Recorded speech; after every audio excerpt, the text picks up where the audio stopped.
એકવાર જો તમે આ ઇડલી બનાવીને ખાઈ લીધું તો બીજી બધી ઇડલી ભૂલી જશો.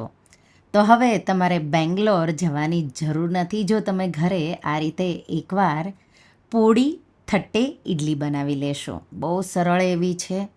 એની જે ટેસ્ટ છે મેઇન એ પોળીના લીધે થઈને આવે અને સાથે આપણે ચટણીઓ પણ બનાવીશું. પરફેક્ટ કેવી રીતે ઇડલીનું બેટર બનાવવું એટલે તમારી સોફ્ટ જાળીદાર એવી ઇડલી ખાવામાં બિલકુલ ડ્રાય ન લાગે એવી તમારી ઇડલી બનશે. સાથે આપણે કોકોનટની ચટણી અને ટમેટાની ચટણી બનાવીશું. અને આ પોળી ઇડલી છે એ ખાવામાં એટલી ટેસ્ટી લાગે છે કે તમે વારંવાર બનાવશો. હેલો ફ્રેન્ડ્સ, તમારું સ્વાગત છે મારા કિચનમાં. ઘી પોળી થટ્ટે ઇડલી બનાવવાનું બહુ સરળ એવું છે. જો તમને મારી રેસિપીઓ ગમતી હોય અને હજુ સુધી ચેનલને સબસ્ક્રાઈબ ન કર્યું હોય તો સબસ્ક્રાઈબ કરજો અને બાજુમાં આપેલી ઘંટી દબાવજો એટલે નવી નવી રેસિપીના નોટિફિકેશન આવે.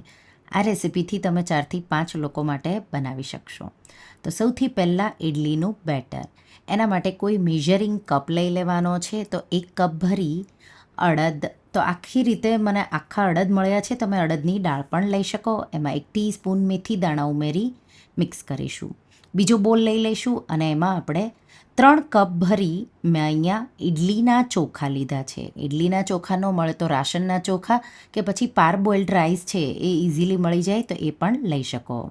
તો 3 કપ ભરી ઇડલીના ચોખા અને એ જ કપ ભરી મેં 1 કપ પૌવા લીધા છે. હવે બેયને 4થી 5 પાણીથી ધોઈ, પાણી ક્લિયર થાય ત્યાં સુધી મેં ધોયું અને પછી આ રીતે ઉપર સુધી પાણી ભરી અને આપણે એને 4 કલાક જેવું પલાળી દઈશું. તો 4થી 5 કલાક જેટલું તમે પલાળો એટલે ઇનફ છે. આ રીતે હવે જોઈ શકો છો એકદમ સારી રીતે અડદની દાળ અને દાળ ચોખા પલાળી ગયા છે. પાણી નિતારી દઈશું. તમે પૂરી રાત માટે પણ પલાળવા દઈ શકો. હવે મિક્સર જારમાં નિતારેલી અડદની દાળ ને પહેલાં આપણે પીસી લેવાની છે. અહીંયા દાળનું બેટર એકદમ સ્મૂધ એવું તમારે વાટવાનું છે. જરૂર લાગે એટલું પાણી વાપરી અને પછી તમારે આ રીતે અડદની દાળને વાટી લેવાની. તો અહીંયા લગભગ મેં 1/4 કપથી થોડું ઉપર થોડું કરી પાણી ઉમેરી અને આ રીતે દાળને વાટી લીધી. તો દાળને એક પાણીથી ધોઈ પછી વાટવાની. તો આ રીતે દાળની પેસ્ટને એક ડબ્બામાં કાઢી લઈશું. હવે રાઈસ અને પૌવાનું મિશ્રણ છે એને પણ મેં 1-2 પાણીથી ધોઈ પાણી નિતાર્યું અને પછી આપણે આ રીતે નિતારતા જઈ અડધું એમ કરી 2 વાર વાટીશું. જરૂર લાગે એટલું પાણી ઉમેરતા જવાનું. અહીંયા ચોખા વાટો ત્યારે તમારે થોડું પાણી વધારે જોશે. આ રીતે તમે જોઈ શકો છો. ચોખાનો દાણો વાટો ત્યારે થોડો દાણો રહે એ રીતે વાટવાનું. એટલે ઇડલી તમારી સોફ્ટ અને દાણેદાર અને સાથે જાળી પણ બહુ સારી એવી પડશે. એ જ રીતે બચેલા મેં ચોખા અને પૌવાનું મિશ્રણ વાટી લીધું.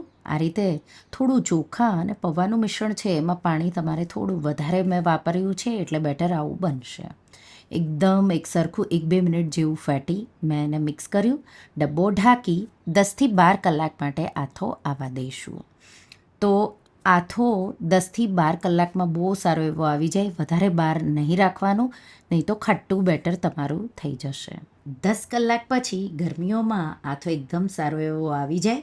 ઠંડી સિઝન હોય તો તમારે 12 કલાક જેવો આથો આવવા દેવાનો. આ રીતે તમે જોઈ શકો છો. હવે બેટરને એકદમ એક સરખું એવું મિક્સ કરી દઈશું. હવે બેટરને તમે સ્ટોર પણ કરી શકો 3થી 4 દિવસ જેટલું રેફ્રિજરેટરમાં.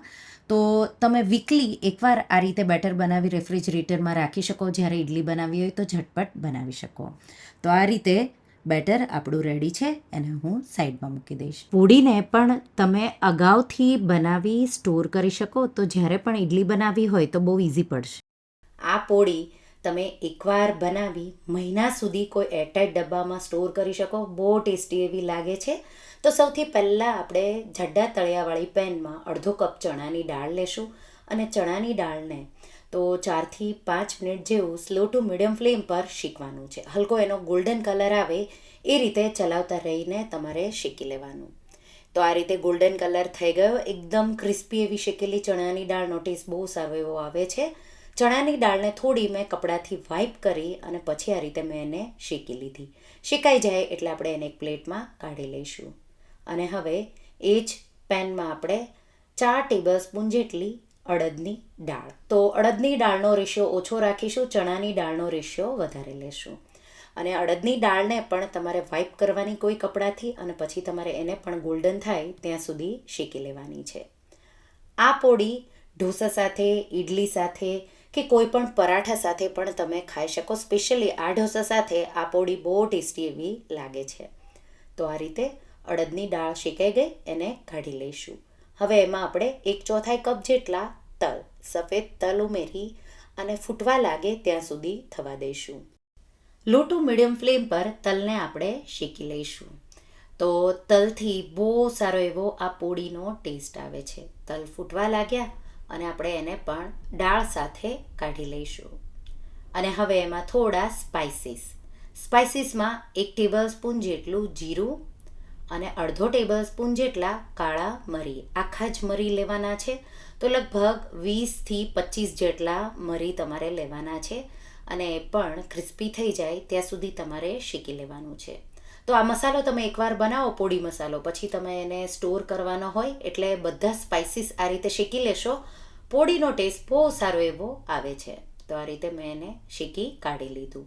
હવે એમાં જ આપણે તીખા 4થી 5 સૂકા મરચાં અને 4થી 5 બેડગી. તો કલર માટે જો આ મરચાં તમારા પાસે ન હોય તો સ્કીપ કરવાનું, પછી લાસ્ટમાં તમે કાશ્મીરી મરચું પણ ઉમેરી શકો.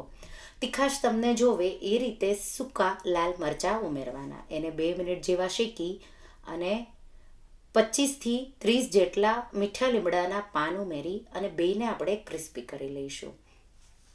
તો આ રીતે પોળીને ટેસ્ટી બનાવવા માટે એક વસ્તુ તમારે પ્રોપર આ રીતે શેકવાની, એક વસ્તુ જરૂરી છે, એટલે પોળીનો ટેસ્ટ તમારો બહુ સારો એવો આવે. તો આ રીતે ક્રિસ્પી થઈ ગયું, એને પણ આપણે દાળ સાથે કાઢી લઈશું. અને બધી સામગ્રીઓને આપણે ઠંડી થવા દેવાની છે. અને લાસ્ટમાં આપણે અડધો ટેબલસ્પૂન જેટલી આંબલી પણ શેકી લેશું. થોડી ખાટી મીઠી આપણે આ પોળી બનાવવાની છે. તો હલકી તમારે એને શેકવાની છે, 1 મિનિટ જેવું જ બે સાઈડથી. જો એકદમ ડ્રાય હોય તો ન શેકો તો પણ ચાલે. તો બધી સામગ્રીઓને હું સાઈડમાં ઠંડી કરવા મૂકી દઈશ. પોળીની સામગ્રીઓ હવે ઠંડી થઈ ગઈ. આ રીતે મીડિયમ એવો મિક્સર જાર લેશું અને એમાં દાળ સાથે સૂકા મરચાં, તલ, જે બધી સામગ્રીઓ આપણે પ્લેટમાં લીધી હતી એ બધી જ ઉમેરી દઈશું. સાથે આપણે એમાં ગોળ. તો ગળપણ જો તમને વધારે જોવે તો 4 ટેબલસ્પૂન જેટલું તમારે ઉમેરવાનો છે. તો ગળપણ અને ખટાશ તમારા રીતે તમે બેલેન્સ કરી શકો. અડધો ટેબલસ્પૂન જેટલું મીઠું, અડધી ટીસ્પૂન જેટલી હિંગ અને 1થી 2 ટેબલસ્પૂન જેટલું કાશ્મીરી લાલ મરચું ઉમેરીશું. અને આપણે આ રીતે પોળીને વાટી લઈશું. કાશ્મીરી મરચું માત્ર કલર માટે ઉમેરવાનું છે. તો જો નો સારો કલર આવે તો થોડું વધારે ઉમેરીને પણ તમે ગ્રાઇન્ડ કરી શકો. પોળી આપણી તૈયાર છે. તો એને આપણે સ્ટોર કરી એક ડબ્બામાં રાખીશું. હવે ચટણીઓ બનાવી લઈશું. ચટણી પહેલાં આપણે કોકોનટની બનાવીશું. એના માટે 2 લીલા મરચાં, 1 નાનો ટુકડો આદુનો, સાથે 1/4 કપ જેટલા ફુદીનાના પાન. ન હોય તો તમે લીલા ધાણા લઈ શકો. અડધો કપ ફ્રેશ નાળિયેરના ટુકડા, 4 ટેબલસ્પૂન જેટલા ડાળિયા, અડધા લીંબુનો રસ નીચોવીશું અને મીઠું સ્વાદ પ્રમાણે. કોકોનટ છે એ હંમેશા ગળ્યું હોય એટલા માટે ગળપણ મેં નથી ઉમેર્યું. તમારે ઉમેરવું હોય તો ઉમેરી શકો. અડધો કપથી થોડું ઓછું પાણી ઉમેરી અને આ રીતે મેં ચટણી વાટી લીધી. તો આપણી કોકોનટ ચટણી બનીને તૈયાર થઈ ગઈ છે. હવે આપણે ટમેટાની ચટણી બનાવીશું. એના માટે એક પેનમાં 1 ટેબલસ્પૂન જેટલું ઘી ગરમ કરીશું. ઘી ગરમ થઈ જાય એટલે 2 ટીસ્પૂન જેટલી ચણાની દાળ, 1 ટીસ્પૂન જેટલી અડદની દાળ, હલકો કલર એનો બદલાવા દઈશું. આ રીતે કલર બદલાય એટલે 5થી 6 કળી લસણની અને 1 લીલું મરચું, 1 મોટી ડુંગળી ઝીણી ઝીણી સ્લાઇસ કરેલી ઉમેરી દઈશું. અહીંયા ડુંગળીનું પ્રમાણ તમે સ્કીપ પણ કરી શકો. જો ડુંગળી ન ખાતા હોય તો ટમેટાં તમારે 4 લેવાના. અહીંયા મેં 1 મોટી ડુંગળી અને 3 ટમેટાં લીધા છે. ડુંગળીને સારી રીતે એનો કલર બદલાય એ રીતે સાતળી લઈશું. આ રીતે કલર થોડો એનો ચેન્જ થાય એટલે 3 ટમેટાના આ રીતે ઝીણા ઝીણા ટુકડા કરી મેં ઉમેરી દીધું. અને ટમેટાં સોફ્ટ થાય ત્યાં સુધી તમારે એને થવા દેવાનું છે. સાથે સૂકા લાલ મરચાં, 2 મેં બેડગી મરચાં લીધા છે, એ તીખા નથી હોતા. નાનો ટુકડો આંબલીનો ઉમેરીશું, મિક્સ કરીશું. મીઠું ઉમેરીશું એટલે ટમેટાં બહુ જલ્દીથી સોફ્ટ થઈ જશે. તો સ્વાદ પ્રમાણે મીઠું ઉમેરી ટમેટાં સોફ્ટ થઈ ગયા ત્યાં સુધી મેં એને થવા દીધું. હવે ગેસની આંચ બંધ કરી દઈશું અને મિશ્રણને આપણે ઠંડુ થવા દઈશું. આ રીતે મિશ્રણ ઠંડુ થઈ જાય એટલે મિક્સર જારમાં આપણે ઉમેરી દઈશું. સાથે એમાં થોડું કાશ્મીરી લાલ મરચું, તો ચટણીનો કલર સારો આવે એટલા માટે ઉમેરવાનું છે. ન ઉમેરવું હોય તો સ્કીપ પણ કરી શકો. અને એક નાનો ટુકડો ગોળનો ઉમેરીશું. જો ગળપણની જરૂર ન હોય તો ગોળ ઉમેરવાની જરૂર પણ નથી. આ રીતે ચટણી મેં વાટી લીધી અને ચટણી આપણી તૈયાર છે. તો અહીંયા ગ્રીન ચટણી પણ તૈયાર છે, રેડ ચટણી પણ તૈયાર છે. હવે એનો વઘાર કરી લઈશું. વઘાર માટે 2 ટેબલસ્પૂન જેટલું ઘી ગરમ કરીશું. તમે તેલ પણ લઈ શકો. 2 ટીસ્પૂન ચણાની દાળ, 2 ટીસ્પૂન અડદની દાળ. એનો હલકો કલર બદલાવા દઈશું. જેવો કલર થોડો ચેન્જ થવા લાગે એટલે 2 ટીસ્પૂન જેટલી રાઈ ઉમેરીશું. રાઈને ફૂટવા દઈશું. રાઈ જેવી ફૂટવા લાગે એટલે આપણે એમાં મીઠા લીમડાના પાન સાથે હિંગ અને સૂકા લાલ મરચાં ઉમેરી દઈશું. તો આ રીતે વઘારમાં લીલા મરચાં થોડા વધારે લેવાના, એટલે તમે બેયમાં થોડા થોડા ઉમેરી શકો. વઘાર તૈયાર છે. ચટણીઓ પર આ રીતે વઘાર આપણે રેડી દઈશું અને ચટણીઓ તૈયાર છે. સાથે પોળી પણ મેં રેડી કરી લીધી છે. તો આ રીતે તમે ઇડલી સ્ટીમ કરો એ પહેલાં તમારી પોળી સાથે ચટણીઓ રેડી કરી લેવાની. આ રેસિપીમાં સાંભારની બિલકુલ જરૂર નથી. જો તમને લાગે તો તમે સાંભાર પણ બનાવી શકો. હવે જે આપણે બેટર બનાવ્યું છે ઇડલીનું એ આપણે એક બોલમાં લઈ લઈશું. એમાં મીઠું સ્વાદ પ્રમાણે ઉમેરી દઈશું અને એકદમ સારી રીતે મિક્સ કરી દઈશું. અને હવે ઇડલી અહીંયા જે થટ્ટે ઇડલી હોય એ પ્લેટમાં બને છે. તો આ રીતે મારા પાસે આવી જે સબ્જીની પ્લેટ હોય એ મેં લીધી છે. તો આપણે એને તેલથી ગ્રીસ કરી લઈશું આ રીતે. અને એકદમ સારી એવી ગ્રીસ કરવાની એટલે ઇઝીલી તમે એને ડીમોલ્ડ કરી શકો. બેટરને એકદમ સારું એવું મિક્સ કરવાનું છે. અને અહીંયા તમને કેટલી જાડી મોટી ઇડલી જોવે એ રીતે 1થી 2 ડોયા જેટલું બેટર તમારે ઉમેરી દેવાનું. જો તમને લાગે કે ઇડલીનું બેટર બહુ જાડું છે તો થોડું તમે પાણી એમાં ઉમેરી શકો. આ રીતે જાળીદાર પરફેક્ટ એવી ઇડલી તમારી આ બેટરથી થશે. અહીંયા સ્ટીમરમાં મેં પાણી ગરમ કરવા મૂકી દીધું હતું. જાળીવાળી પ્લેટ મૂકી દીધી અને આપણે આ રીતે 3 પ્લેટ મેં રેડી કરી છે. તો આ રીતે એડજસ્ટ કરી અને તમારે એને મૂકી દેવાની છે.